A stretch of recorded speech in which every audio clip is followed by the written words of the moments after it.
Jangan lupa di like, komen, dan subscribe guys. Halo pejuang SNBT, kembali lagi bersama channel JQ Math. Di saat ini kita akan membahas soal-soal UTBK SNBT yang terupdate, di mana soal SNBT sekarang itu terbagi menjadi 7 komponen, yaitu ada penalaran umum, ada PBM, PPU, ada PU, ada PK, ada literasi bahasa Indonesia bahasa Inggris, dan penalaran matematika.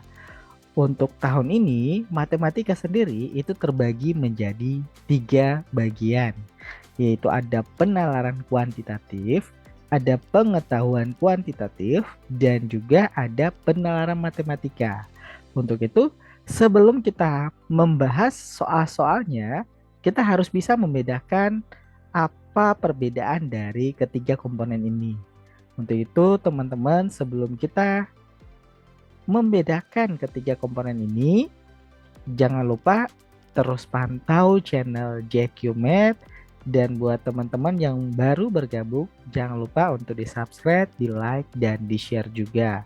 Oke, kita lihat perbedaannya antara penalaran kuantitatif, pengetahuan kuantitatif, dan penalaran matematika.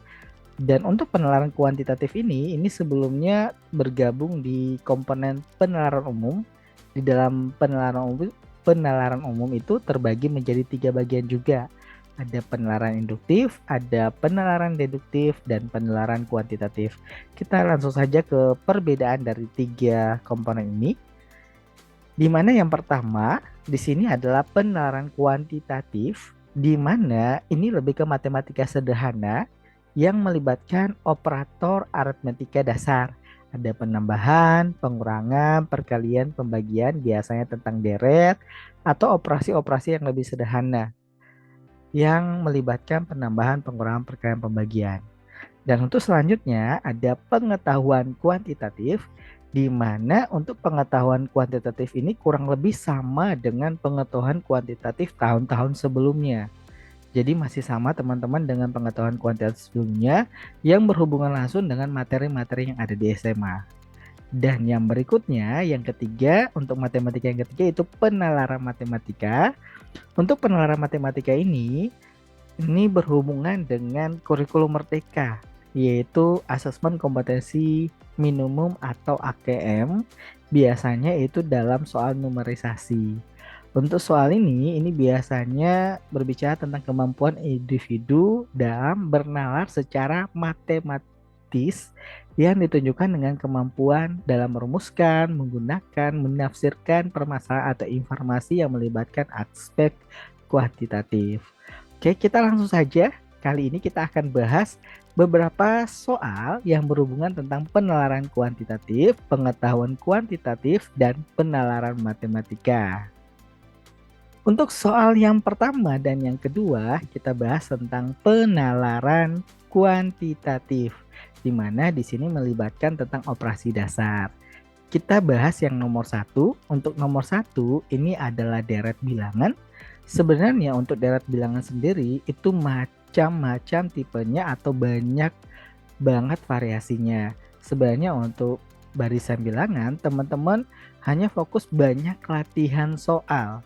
Biasanya dalam mengerjakan soal barisan bilangan, di sini kita dituntut untuk mencari sebuah aturan atau sebuah pola, di mana di sini biasanya itu eh, polanya itu biasanya pola ke 1, 2 atau 1, 3 atau 1, 4, maksudnya barisan keempat.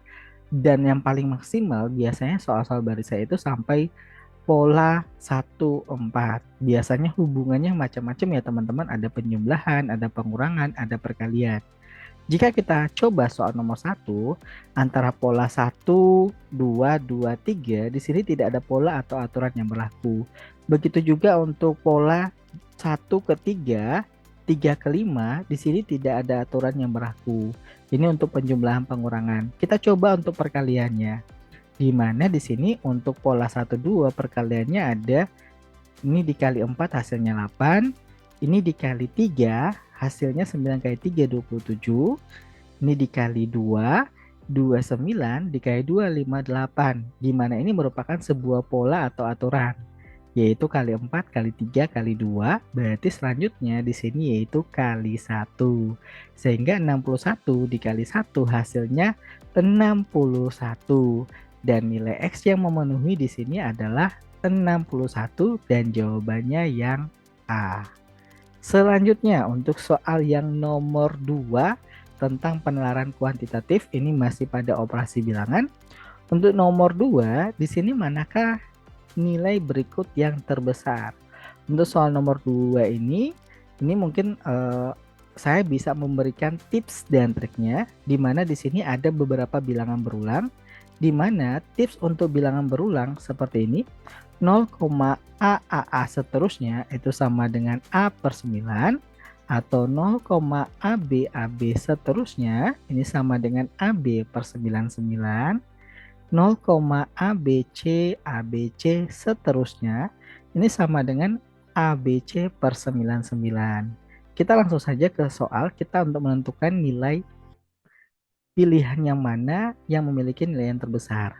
Untuk yang bagian A, di sini adalah 0,33, ini lebih ke 0,AA, berarti ini sama dengan 3 per 9 dikali dengan 24. 3 per 9 kita sederhanakan itu sama dengan 1 per 3.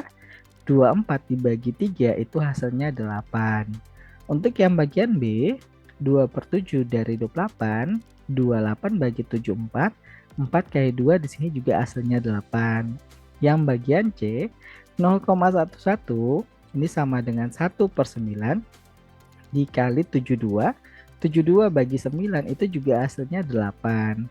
Selanjutnya bagian D, 25% itu sama dengan 1 per 4 dikali 32, di mana 32 dibagi 4 itu hasilnya 8. Tanpa kita cari hasil bagian E, kita langsung bisa menentukan bahwa nilai terbesarnya itu adalah E. Dan jika kita uji coba, 2 per 3 dari 15, 15 bagi 35, 2 kali 5, 10. Dengan demikian, nilai terbesar adalah bagian E, yaitu 10. Selanjutnya, kita masuk ke tipe soal pengetahuan kuantitatif, di mana soal ini berbicara tentang soal barisan aritmetika. Biasanya, teman-teman di sekolah aritmetika untuk mencari jumlah itu rumusnya, atau mencari suku barisan itu rumusnya adalah UN sama dengan A tambah N-1 kali B, atau jumlah biasanya SN sama dengan N per 2, 2A tambah N-1 dikali B. Tapi di saat ini untuk menyederhanakan atau lebih cepatnya, kita di sini menggunakan konsep statistika, yaitu konsep median. Di mana untuk konsep jumlah atau SN kita gunakan konsep median, yaitu N dikali dengan UT. UT ini terbagi dua ya teman-teman, dalam median itu ada median ganjil, ada median genap. Kita langsung saja ke soal. Barisan aritmetika diketahui di sini A-nya 7, suku keduanya 15, suku ketiga 23, di mana bedanya di sini sama dengan 8. Karena U2 dikurang U1, 15 kurang 7 hasilnya 8, begitu juga U3 kurang U2. Untuk pilihan jawaban yang pertama di sini, jumlah 7 bilangan pertama selalu kelipatan 7. Artinya di sini S7, kita gunakan konsep suku tengah atau median, di mana tengah-tengah dari barisan pertama sampai barisan ke-7 itu tengah-tengahnya adalah barisan keempat. Dengan demikian di sini N-nya 7 dikali U4, di mana di sini perkaliannya adalah perkalian 7, maka untuk jumlah 7 bilangan pertama di sini merupakan kelipatan 7 karena di sini 7 kali U4, di mana di sini perkaliannya 7, maka ini merupakan kelipatan 7. Berarti untuk pilihan pertama di sini benar. Selanjutnya, selisih U10 dan U14 adalah 40. Kita coba sederhanakan. U14 sendiri itu adalah A ditambah dengan 13B, yaitu konsep UN sama dengan A tambah N-1 kali B, dikurangi dengan suku ke-10 yaitu A tambah 9B. Hasilnya di sini adalah 4B, B-nya adalah 8, maka 4 kali 8 32.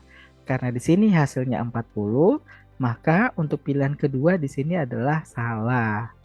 Karena dari pilihan 1 dan 2, dengan memperhatikan tips untuk tipe soal pilihan jawaban, yaitu tipsnya sebagai berikut. Ini teman-teman tipsnya untuk pilihan tipe 1, 2, 3, 4.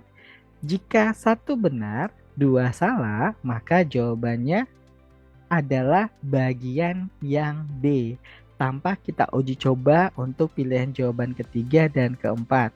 Karena dibutuhkan dalam soal SNBT itu dibutuhkan kecepatan dan efisiensi waktu.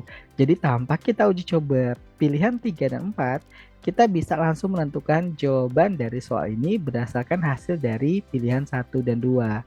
Dengan demikian, soal ini jawabannya adalah yang B, yaitu pilihan 1 dan 3 benar. Selanjutnya, kita masuk ke soal yang berikutnya, yaitu soal nomor 4, masih tentang pengetahuan kuantitatif. Di mana kali ini soalnya adalah fungsi kuadrat, tapi tipe soalnya masih tipe soal 1, 2, 3, 4. Di mana tipe soal 1, 2, 3, 4 bisa gunakan tips untuk menjawabnya. Kita coba sederhanakan soal ini. Biasanya dalam mengerjakan soal fungsi kuadrat untuk mencari dari gambar ke sebuah fungsi, biasanya konsep yang digunakan itu adalah fx sama dengan, atau y biasanya ya, a dikali dengan x min x1, x min x2. Tapi untuk kali ini kita tidak menggunakan konsep ini. Kita coba cara yang lebih sederhana untuk menyelesaikan soal nomor 4. Di mana untuk yang pilihan pertama sumbu simetri X sama dengan 1.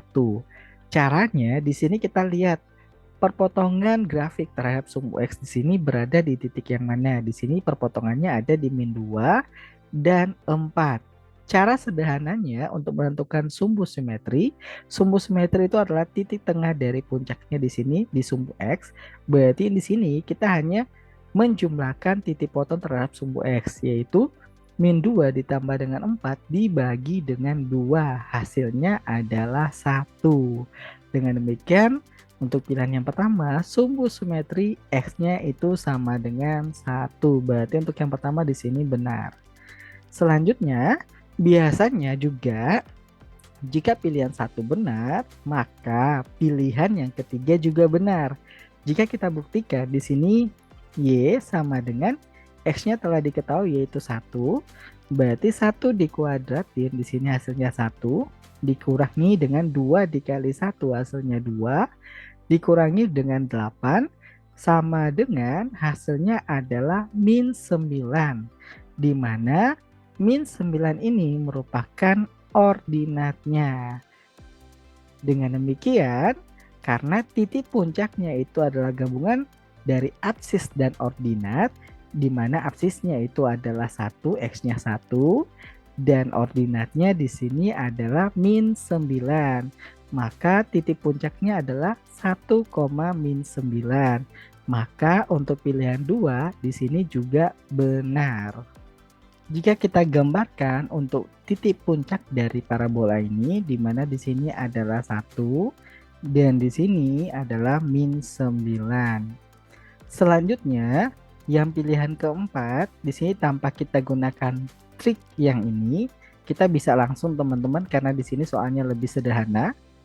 Untuk yang keempat di sini berbicara tentang diskriminan, di mana sifat diskriminan jika diskriminannya lebih besar dari 0, maka parabolanya terbuka ke atas, dan jika diskriminan kurang dari 0, maka parabolanya terbuka ke bawah. Dari soal ini kita bisa memperhatikan gambar grafiknya bahwa di sini gambar grafiknya terbuka ke atas. Dengan demikian, di sini sifatnya D lebih besar dari 0. Dengan demikian di sini pilihan keempatnya benar. Maka pilihan 1, 2, 3, 4 semuanya benar, dan jawaban yang paling benar atau yang paling sesuai di sini adalah pilihan yang E. Oke teman-teman, kita lanjut ke soal yang berikutnya, yaitu tentang tipe penalaran matematika, di mana di tahun ini tipe penalaran matematikanya ada soal yang berbicara tentang kolom benar salah. Di mana kita langsung saja di sini membahas soal ini. Untuk soal ini di sini diketahui usia A 27 tahun. Kita tulis terlebih dahulu di sini A sama dengan 27 tahun. Usia C sama dengan rata-rata usia A dan B. Berarti di sini A ditambah dengan B dibagi dengan 2. Adapun usia D di sini sama dengan 28 tahun, lebih tua dari usia A. Dan di sini juga diketahui D 18 tahun, lebih tua dari B. Untuk soal nomor 5, pertanyaannya, dengan memperhatikan data di atas, berapakah usia C? Kita langsung coba menyederhanakan, di mana diketahui di sini A-nya 27, artinya D-nya sama dengan 28 ditambah dengan 27, di sini hasilnya adalah 55. Selanjutnya, karena D-nya 55, maka di sini untuk nilai B-nya itu sama dengan 55 dikurangi 18, hasilnya 37. Selanjutnya kita tentukan nilai C, yaitu A-nya adalah 27, B-nya adalah 37, dibagi 2, 27 ditambah 37 itu hasilnya 64, dibagi 2 hasilnya 32. Maka untuk soal nomor 5, usia dari C yaitu 32 tahun dan jawaban yang paling benar di sini adalah yang bagian C. Selanjutnya untuk kolom benar salah kita perhatikan di sini. Karena datanya berhubungan dengan data soal nomor 5, kita langsung coba cari jawaban dari nomor 6. Untuk yang pertama di sini, selisih usia A dan C adalah 14 tahun. Kita buktikan A-nya adalah C-nya adalah 32 tahun dikurangi dengan A-nya 27 tahun, maka selisihnya di sini 5 tahun. Maka untuk pernyataan yang pertama di sini adalah salah. Selanjutnya, A lebih tua dari B. Kita perhatikan A-nya 27 tahun, B-nya 37 tahun, maka sebenarnya di sini B lebih tua dari A, bukan A yang lebih tua dari B. Maka di sini juga salah. Selanjutnya, rata-rata B dan C adalah 35 tahun. Kita perhatikan B dan C-nya di sini. B-nya adalah 37, sedangkan C-nya adalah 32. Jika kita jumlahkan dibagi 2, hasilnya di sini 69, dibagi 2 itu hasilnya adalah 34,5 tahun. Karena di sini rata-ratanya adalah 35 tahun, maka yang ketiga ini juga salah. Dan yang keempat di sini, selisih usia B dan D sama dengan usia setengah C. Kita perhatikan selisih usia B dan D. D-nya adalah 55, sedangkan B-nya 37. Maka di sini selisihnya itu adalah 18. Dan usia C-nya di sini 32 tahun, di mana setengah dari 32 tahun itu tidak sama dengan 18. Karena 32 tahun dibagi 2 itu hasilnya 16. Maka ini juga pernyataan yang salah. Gimana teman-teman? Cukup mudah pembahasan kali ini ya teman-teman. Oke teman-teman, sekian untuk pembahasan kita kali ini. Semoga apa yang dibahas kali ini bisa bermanfaat buat teman-teman dalam berjuang nanti di SNBT tahun 2023. Dan semoga apa yang dicita-citakan bisa terwujud. Sekian untuk kali ini dan jangan lupa untuk selalu ikuti channel JQ Math dan jangan lupa subscribe dan di-share juga buat teman-teman yang lainnya. Sekian dan terima kasih.